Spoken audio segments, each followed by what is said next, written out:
All right, welcome everyone to the Transportation Commission for November 18th, 2021. It's our regular meeting. We are going to just mention that if you're calling in from, or if you'd like to call in via Zoom, the webinar ID is 879-3098-0565 with passcode 745007. Transportation Commission meetings have reopened to the public in person effective October 2021. Face coverings are required for members of the public who enter city buildings regardless of vaccination status. Transportation Commission members will be participating from the council chamber. Public comments can be made in person or remotely via Zoom. Please refer to the end of the agenda to review options for participating in this meeting. Thank you. All right, so let's go ahead and we're going to do the opening starting with the roll call. Yes, Commissioner Salcido? Here. Commissioner German? Here. Commissioner Ash? Here. Chair Milks? Here. We have 4 in attendance. Vice Chair Cagle sent me a text a few minutes ago saying that she is running here, so which is appropriate for Transportation Commission. So I do expect her to come soon, but for the moment we have a quorum with 4. All right, thank you. Second item on the agenda today is public communications. This portion of the meeting is reserved for comment on items not on the agenda.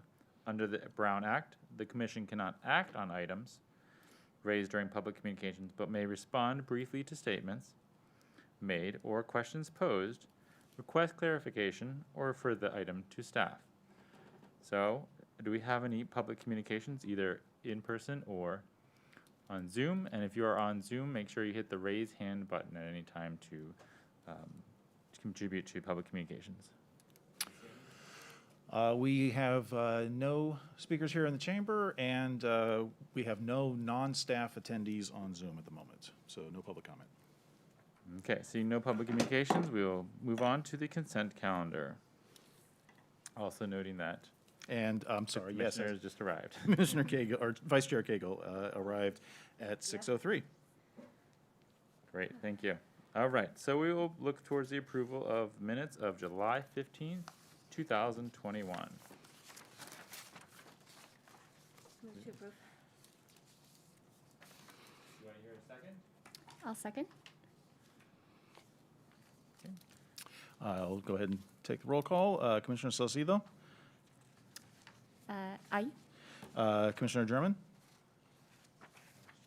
Abstain. Commissioner Ash? Abstain. Abstain. Vice Chair Cagle? Aye. And Chair Milks. Aye. Passes 3-0 with Commissioners German and Ash abstaining. Okay, thank you. Moving on to agenda item number 4. We have 2 things under consideration. The first will be the update on the South Main Street Bridge Replacement Project over Las Trompas Creek downtown. An update on the project, including a summary presentation, the draft type selection report. So let's move on to seeing that from staff. And I do want to note, since we now have a non-staff attendee on Zoom, that anybody wishing to provide public comment, when we do get to the public comment period, anytime between now and then, you can press the raise hand button on Zoom or dial *9 if you're attending via phone.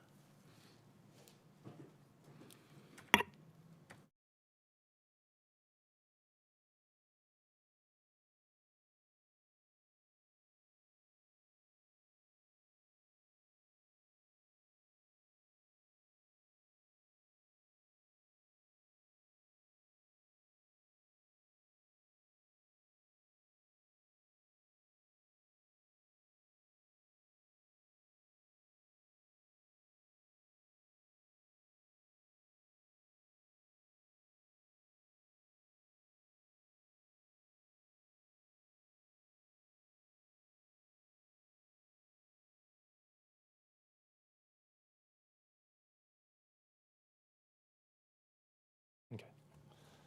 Good evening, Commissioners. My name is Alex Huang, Associate Engineer with the City of Walnut Creek. I'm here with Robert Ferguson, Project Manager for Quincy Engineering. And tonight, we're here to provide a project update on the South Main Street Bridge Replacement Project. So back in 2019, we came to the commission and provided a project introduction to the South Main Street Bridge Replacement Project. We talked about the challenges of working in downtown Walnut Creek and the stage construction that's necessary due to the seasonal flow of Las Trampas Creek. At this meeting, the commissioners also asked us to look at an option to close South Main Street and construct a bridge in a single season. We did perform the study and have included the findings as part of this presentation. So since the previous presentation, we've completed the field investigations, environmental studies, and the preliminary design, and all this information is summarized into the draft type selection report. So prior to this meeting, we have reached out to the adjacent property owners, as well as Downtown Business Association and Kaiser Hospital, informing them of tonight's project update. So tonight's purpose is to go over this report and obtain commission feedback on the report and the construction staging alternatives.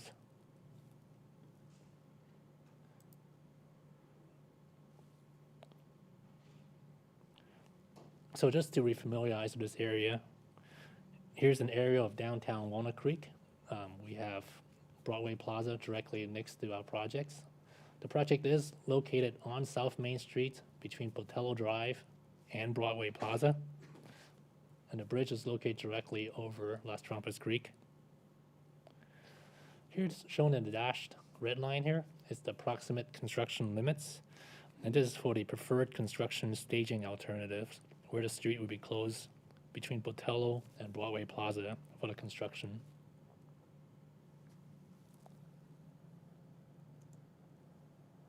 So I'm going to hand this off to Rob to go over the type selection report. Thank you, Alex. Hello, commissioners. So type selection essentially means, have we thought of everything, and are we building the right bridge for the location? And so it's a formal process that we go through with help from Caltrans, because Caltrans is providing the federal highway bridge funding and oversight for the bridge. And so we're held to their constraints and their standards, but able to provide the city with a replacement bridge that fits the needs.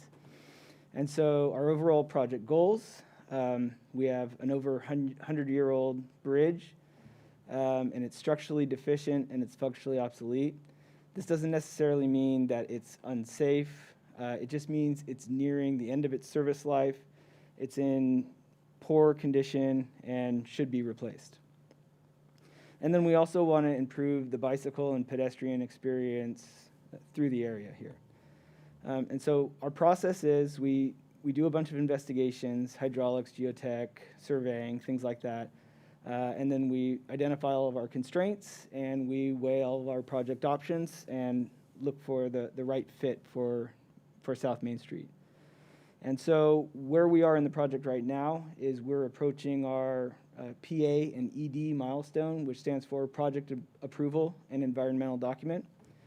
Over the last year, Caltrans asked us to do a little bit more archaeological investigations, which involved getting a drilling machine onto South Main Street and pulling up some of the subsurface ground and assessing whether or not there was any kind of archaeological significance. Those tests turned up negative, so that's good. And then the last study was an improved traffic study, or an additional traffic study. The last time we were here presenting to the commission, the question came up, why not just close the bridge? Why try to keep traffic open throughout construction? And I'll talk about the results of that traffic study here.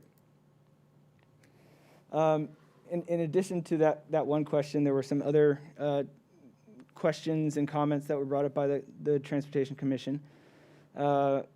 Importantly, are we considering bicycles in the final configuration? And I'll talk a little bit about that. One of our other considerations was the aesthetics. Are we providing an ugly Caltrans-looking bridge, highway bridge, or are we providing something that meets the aesthetics of the downtown core? The highway bridge program does allow you to use 2% of the construction funding for aesthetics. and we found, pictured here, a bridge rail which we think meets that kind of old classic style of what a bridge should look like. And so from the road up, we're providing a good aesthetic. And then also the question of street lighting and safety. So this type of bridge railing will have street lighting incorporated into it. So at all four corners of the bridge, and then also along the midspan of the bridge. So it'll be well lit. Another question was, are we sure that we've found all of the utilities on site? And do we have a good plan for relocating those?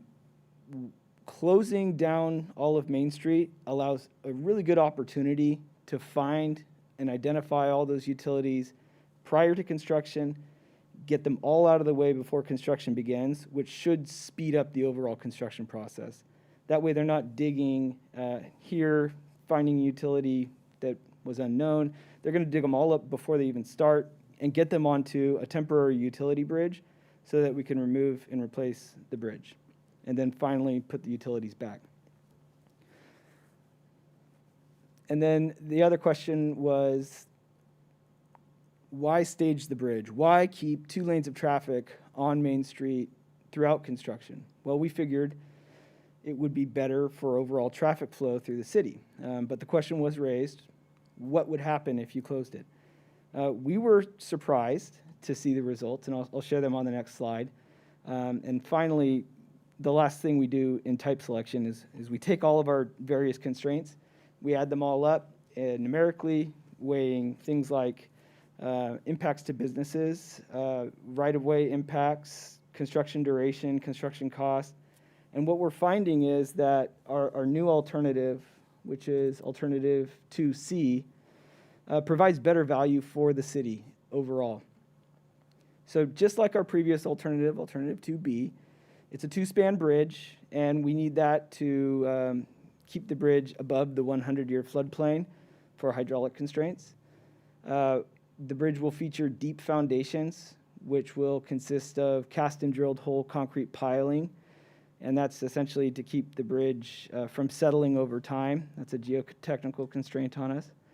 It's going to be a precast concrete bridge, which means that all of the deck slabs will be fabricated off-site and then brought in and assembled essentially like a Lego set, which will also speed up construction. We're finally, when everything is all said and done, we'll have 10-foot sidewalks, which will meet the downtown core area, and 8-foot shoulders. So the existing bridge has no shoulders. The new bridge will have 8-foot wide shoulders, and the city can do with what they'd like. I know that if you restrict parking on the bridge, then that would help to enhance bicycle safety overall. And finally, the most important part, I think, or the biggest change, I'll say, to what we were looking at last time is this single construction season. Our previous alternative had essentially 24 months of construction, building one bridge, tearing down one bridge, building the second half, tearing it down. It was going to take a long time, and it was actually going to be a little bit more costly. So going back, kind of show you what I mean by 2-stage construction or 2-season construction. This would allow a single 5-foot sidewalk throughout construction and 2 lanes of vehicular traffic and bicycles. So we would start by shifting all of the traffic down to 2 lanes from essentially 5 lanes down to 2 lanes and removing half of the existing bridge, building up the new half of the bridge. At the end of the year, we're talking November, December, switching traffic, 2 lanes of traffic back over, and then doing the same thing the next year.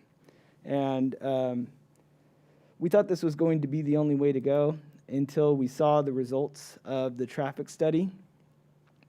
So the Transportation Commission asked, and we provided an additional study, and I'll summarize the results. Our traffic engineering subconsultant, Farron Piers, obtained traffic data from the city, and I'll note that this is pre-COVID data, so likely to be higher traffic volumes, making this analysis fairly conservative. and they took a look at all of the intersections around South Main Street. So from Mount Diablo in California down to Broadway and Newell Avenue. And they assessed the level of service at each of those intersections. And what they found was closing South Main Street between Botello and Broadway Plaza isn't that bad.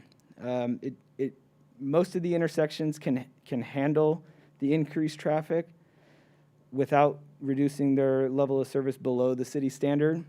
And only 3 really do, and that's at Broadway Plaza and South Main, Newell and South Main, and California and Newell Avenue.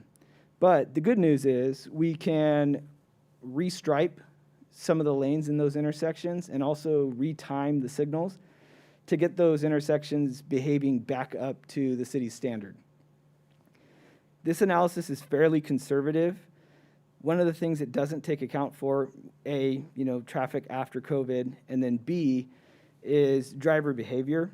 Once people know that South Main Street is going to be closed, they're likely going to change their behavior and find other ways around. For bicycle movement, we don't really have a great solution to this. We're thinking that Broadway Plaza would be a good alternate route. We're open to suggestions on that. And then for pedestrian movement, we're looking at a map of the new Lifetime Fitness Gym, which is just to the north of our bridge, essentially in Broadway Plaza, kind of hovering over Las Trampas Creek. And in their plans, they have connections for sidewalks and things like that. So pedestrian movement can likely move through here, through Broadway Plaza, and around the bridge. Overall, what we're looking at is roughly 12 or 13 months of construction to get it all done, get it all complete, and open things up with new wide 10-foot sidewalks, 8-foot shoulders, and essentially be done after 12 or 13 months versus the 24 months offered in Alternative 2B. As far as impacts during construction, these don't really change depending upon the alternative. Essentially, the major impact would be to the driveway near Gott's Roadside Restaurant. It's at the southwest corner of the bridge. The reason that we need to impact this driveway is the contractor is going to need to be able to access Las Trampas Creek, to do a temporary stream diversion so that when they remove the existing bridge, it's not landing into the line channel, and it's also a permitting requirement. You can't just fall concrete into the waterway. And then secondly, to build the foundations for our intermediate support, they'll need to be able to get equipment down into Las Trampas Creek. I'll also note that the typical permitting window that California Department of Fish and Wildlife allows you to be in the channel is as early as April, but probably more likely starting in June and then ending in October or November. So a portion of the year, the dry season of the year, that's when the contractor is going to be in there, removing the existing bridge, building the new foundations, and then they'll get out there and they'll remove this ramp that they've created. And then to talk about schedule, we have 2 columns in here. As I mentioned before, this project is funded through the Highway Federal Bridge Program. And that program is currently under a pretty significant funding constraint. There are bridges throughout California in this program, and essentially there's too many projects and not enough federal dollars to go around. And so we've created 2 different schedules. One, assuming we have all the federal funding we need, which we're calling the current schedule. And then 2 is the adjusted schedule. And this presumes that the funding situation stays the way it is. We're more hopeful than the adjusted schedule. You'll see that construction is proposed in February of 2028 under this scheme. And we're more hopeful primarily because of the new infrastructure bill that just passed. We don't think that the money's going to immediately hit the program. We're thinking there's probably going to be a year delay before California and Caltrans is able to distribute that funding. So essentially, where we're at is we're looking to end our environmental document and gain project approval through Caltrans by the end of this year, maybe into January. And then at that point, we can move into final design, really put the plans together, and go through the right-of-way process to obtain temporary construction easements during construction and small slivers of permanent right-of-way to accommodate the widened bridge. So realistically, we're thinking that will probably happen between 22 and 23. And then if we can catch up once the funding gets supplemented, we probably still could build as early as 2024, but maybe not until 2025. And so with that, I'll hand it back over to Alex. Thank you.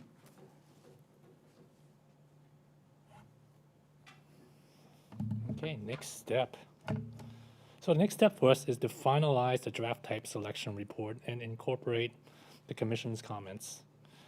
With the acceptance of this report, it will secure the environmental approval from Caltrans. With the environmental approval, we will request funding allocation from Caltrans for the final design and the right-of-way phases. Once this funding is secured, we'll begin working with adjacent property owners for right-of-way and the temporary construction easements.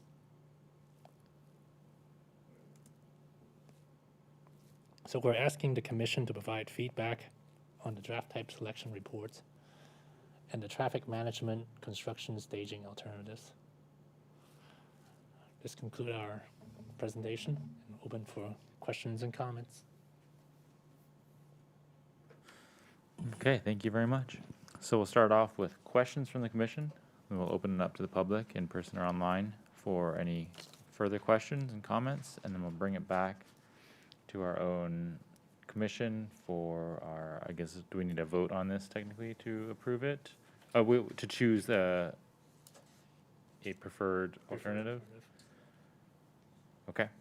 All right, do we have questions from the commission?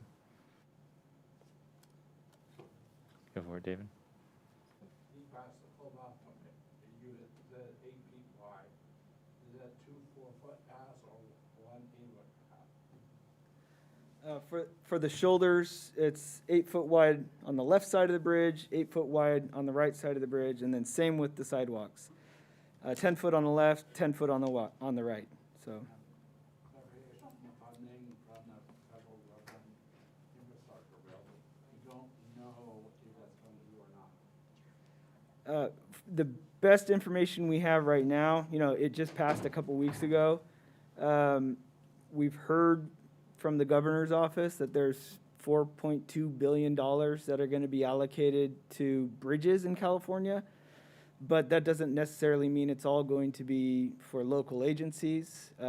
Caltrans themselves maintains and replaces lots of bridges on the state highway system. So I believe it will remain kind of a competitive funding pool, but it's going to be more promising than it is currently.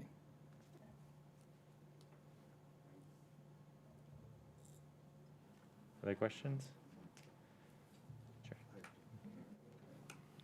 So with the precast slab construction, I imagine there also might be some benefits in terms of the reliability of the construction schedule relative to actually laying the concrete on site. Yeah, absolutely. There's a few different precasting yards throughout California, and so whichever contractor is ultimately selected for it would contract with one of those precasting yards, and those would be built, essentially months ahead of schedule, and waiting until the foundations, the abutments, and the pier are ready for them to be shipped out and dropped in. The other reason that this is really good is because cast in place superstructure construction, deck construction, requires false work, which is essentially you build a wooden and steel bridge underneath where you're going to have your ultimate concrete bridge. And then after the concrete cures, you have to tear that out.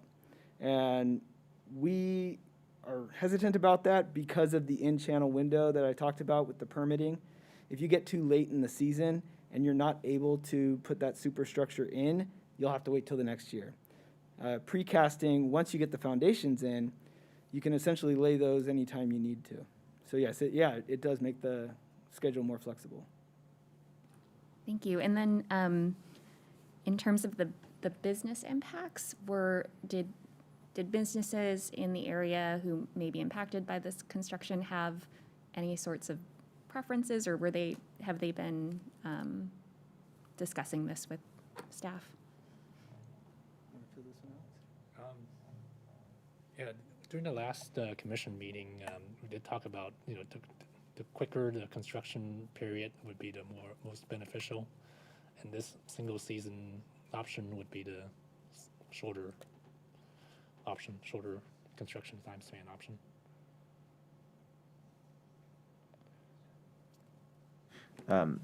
Two of my questions are along those lines. So the first with the precasting, what's the difference between what was done with the FIU Miami bridge that was like a precast bridge that collapsed over the highway versus this? And I'm not an engineer. I'm just asking to try to understand the engineering part of that.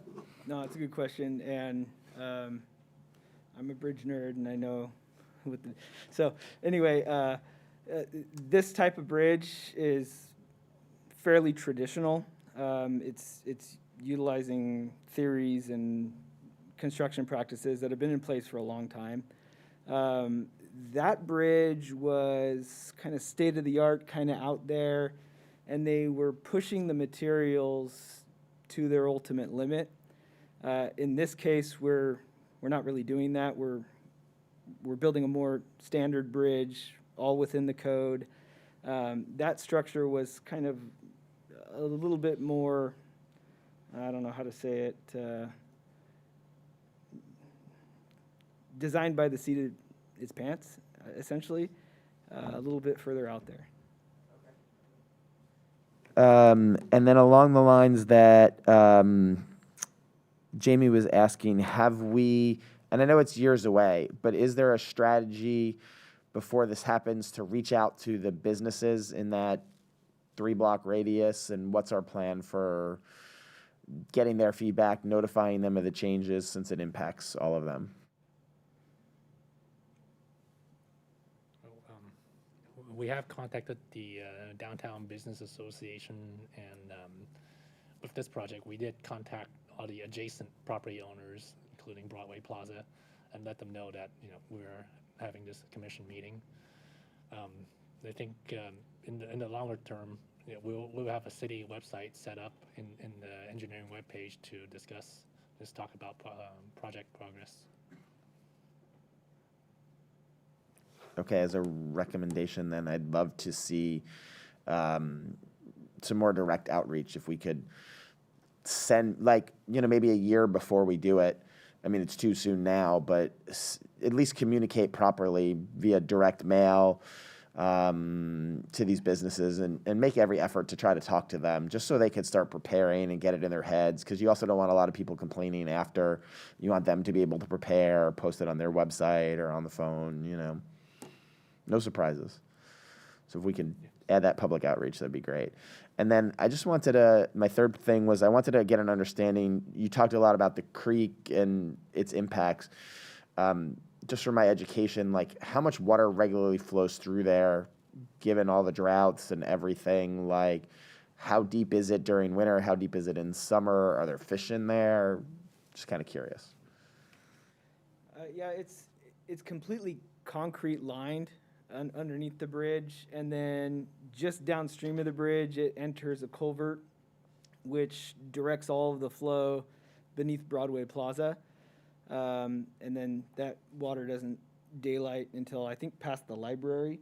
And then just upstream of the bridge, it goes into a flood control hydraulic drop structure, a big concrete waterfall essentially.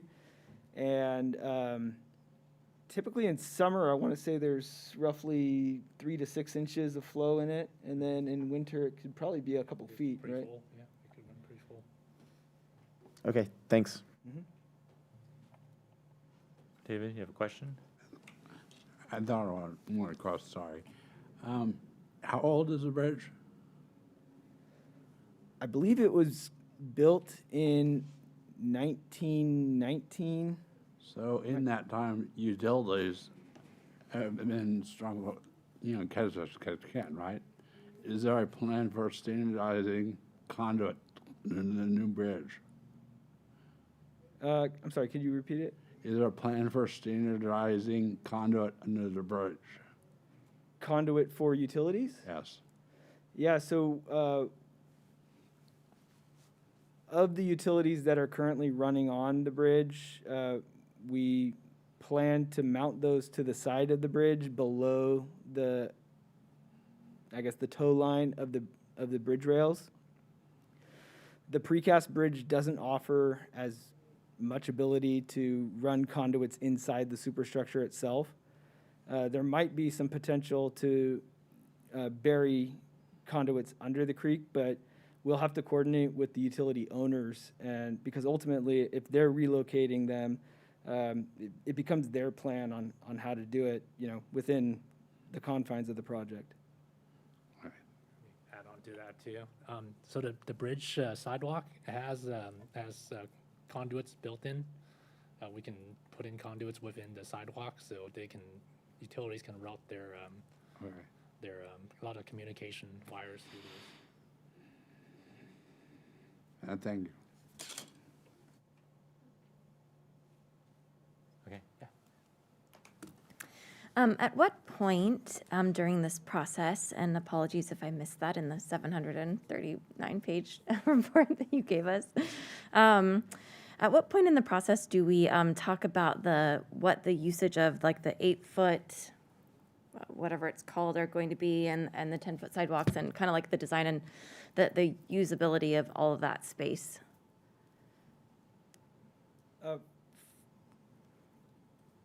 This type selection process essentially establishes the width based on American highway standards, AASHTO standards, and then what Caltrans allows for funding limitations within the program. During final design, when we develop the project specifications and the signing and striping plans, that's when we can come in and say, all right, we're going to stripe it this way, and there's going to be no parking here, things like that. Okay, and we'll hear from you again at that phase, I guess. Yeah, I think so. Yeah. Cool. Okay, thank you. I think that's it. I do have a question about if we have to revisit this with the adjusted schedule. I know you said the condition of the bridge is that it's in poor condition, it's not in a dangerous.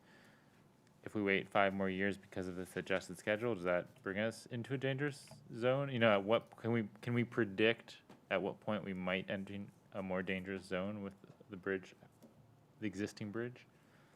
Yeah, I think the avenue for that is that Caltrans Structures Maintenance and Investigations Division goes out and inspects every bridge in California every 2 years. So every 2 years, the city gets a updated inspection report. And so if the condition of the bridge changes and it goes from fair to poor to serious condition, Caltrans Highway Bridge Program will look at that and start prioritizing the bridge a bit higher in the program. So there are mechanisms to account for that. All right, great, thank you. Do we have any other questions from the commission? When do you come back to our group with the next update based on that timetable and everything? My guess is we'll come back when we get to our next plan milestone, which for us right now we're at 30% plans. The next milestone would be 65% plans. That's when we essentially lay out all of the design details, and then we can come back at that point and talk through some of those details and figure out what the commission likes and what the commission would like to see change. Okay, thank you. We are done with questions from the commission, we will open it up to questions from the public. Do we see any questions either in person or online? For public comment, would note any members or any members of the public attending via Zoom, if you please press the raise hand button, or if you're on phone, dial *9 to raise your hand and let us know that you wish to provide public comment. I do not see anybody here in the council chamber, and we do not have anybody raising their hand on Zoom. So no public comments. Okay, thank you. So with no public comment, we will bring it back to the commission if there's any last minute comments we have. Otherwise, it would be up to us to,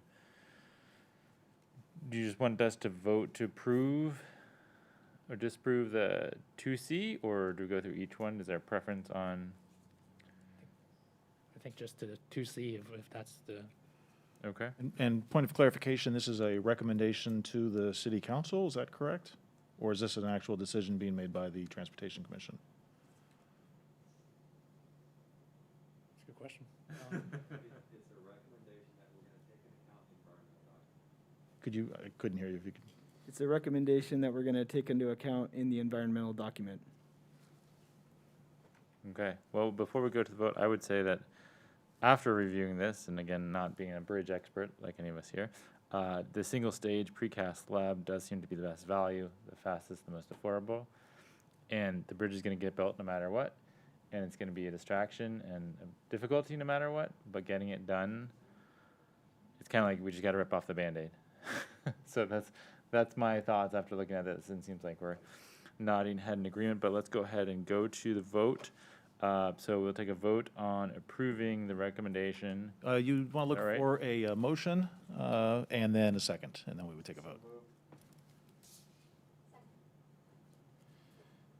Okay. And I'll go ahead and take the roll call. Commissioner Salcido, Aye. Commissioner German, Aye. Commissioner Ash, Aye. Vice Chair Cagle, Aye. Chair Milks. Aye. Motion passes 5-0. Okay. Thank you very much for the presentation. Appreciate the effort. All right, we'll move on to our next consideration for today's Transportation Commission meeting. It is a Introduction to Traffic Signals, Part 1 of 3. An informal presentation on the various technical aspects of traffic signals. And I will take the opportunity to note any members attending via Zoom, if you wish to provide public comment on this item, when we get to that point in the meeting, you may press the raise hand feature or button or press *9 anytime between now and then.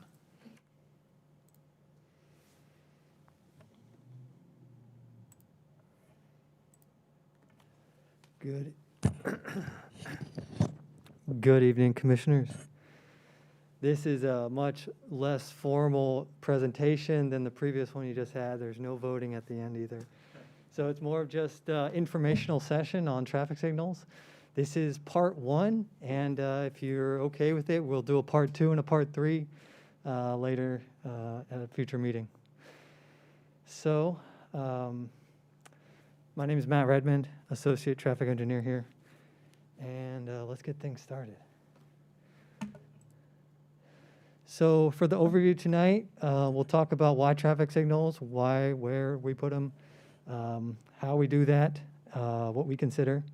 I'll introduce you to a little bit of the Walnut Creek traffic signals. I am trying to keep this Walnut Creek specific. I'll go over the basic infrastructure that you'll see in the field that you're probably all familiar with. And then we'll talk about the green, yellow, red timing parameters, go over various examples of phasing for the different directions of traffic. And then we'll talk about pedestrian signal time for how that's calculated. And we'll end with a few miscellaneous topics just to cover some terminology. So this is just a kind of a basic foundation level. We're just trying to establish some of the basics here, and then future presentations would cover some things such as detection, coordination, and some of the more state-of-the-art kind of technology going on. So for the why and how, traffic signals in general provide a right-of-way for vehicles. Are we going here on the slides? I don't see the Zoom changing, but.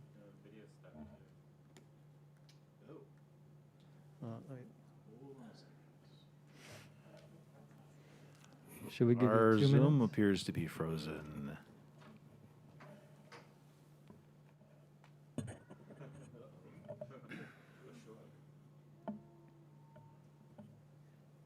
At least you're not frozen in a particularly embarrassing posture. Oh, yeah. I had my mouth wide open in the meeting yesterday. Terrible. Didn't this happen before?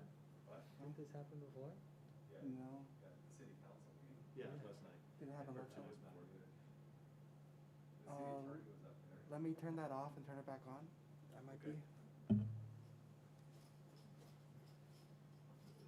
Zoom hey, I got a text from Smithara saying Zoom crashed.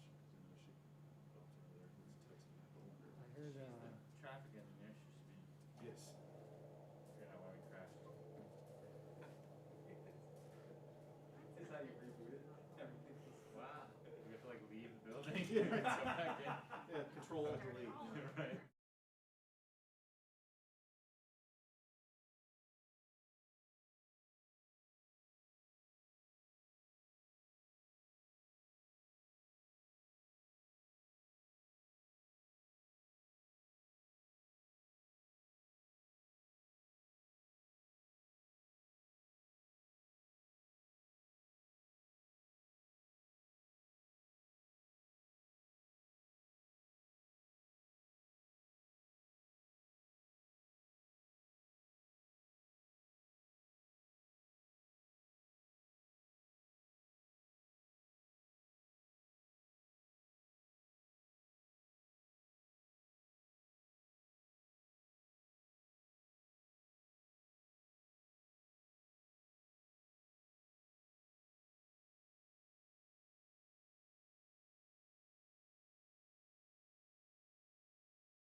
We'll have to adjourn this meeting early without being able to go to agenda item 4B, Introduction to Traffic Signals. We have been having technical difficulties, and so we will table this discussion and bring it back at another time. And so, seeing that we aren't able to communicate properly with the public, I'm going to assume, are we going to also then skip commissioners' announcements, or can we continue with I would recommend that we basically close out the night. and Okay. adjourn. So we'll have to come back and revisit all these other items. And seeing that, we will have to adjourn.